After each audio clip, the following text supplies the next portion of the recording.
Allez, petite vidéo sur les inéquations, très liées avec les équations qu'on commence à voir à partir de la troisième en maths. J'aimerais qu'on résout cette inéquation dans R, donc entre moins l'infini et plus l'infini. 2x moins 3 facteur de 1 moins 7x est inférieur ou égal à 0, pour en faire un tableau de signes et donner l'intervalle qui nous permet de dire cette fonction qu'on va appeler f de x est inférieure ou égale à 0 sur tel ou tel intervalle.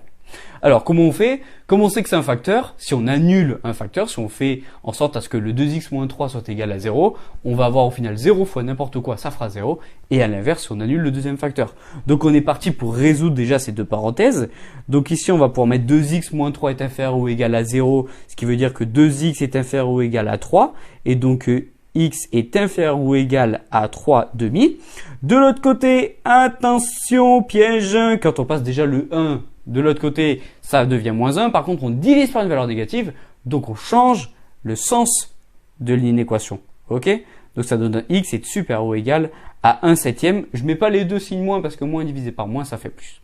OK? Ça nous donne du coup deux solutions, mais qui ne donnent pas exactement tout de suite l'intervalle qui permet de vérifier l'inéquation. Donc, ce qu'on va faire, c'est qu'on va passer par un tableau de signes. On peut très bien le faire sur un axe gradué. Je peux très bien faire un axe ici. Par contre, c'est pas utile. Enfin, c'est une méthode. Nous, ce qu'on veut faire là, c'est passer par le tableau de signes. Ce qu'on va faire, c'est qu'on va mettre tout de suite nos solutions sur la première ligne dans X. Je les mets toujours dans l'ordre croissant. C'est super important. OK?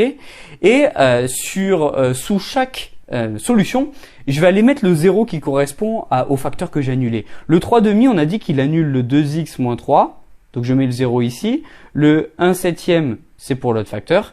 Et je vais reporter les 0 automatiquement sur f de x.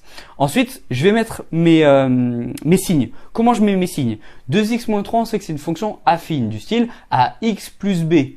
On sait, d'après notre cours, comme on le connaît parfaitement, que si a est positif, la fonction est croissante. Donc si elle est croissante, elle part du moins vers le plus. Donc je mets un moins, et à partir du moment où j'arrive pas au 0, je change pas de signe. Et là, donc j'ai passé mon 0, je mets plus.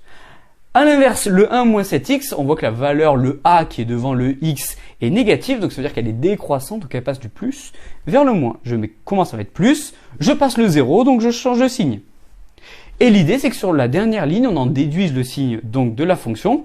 Moins fois plus, ça fait moins fois moins, ça fait plus fois moins, ça fait moins. Et du coup, on peut mettre notre intervalle, qu'on va mettre juste en dessous, hop, ici.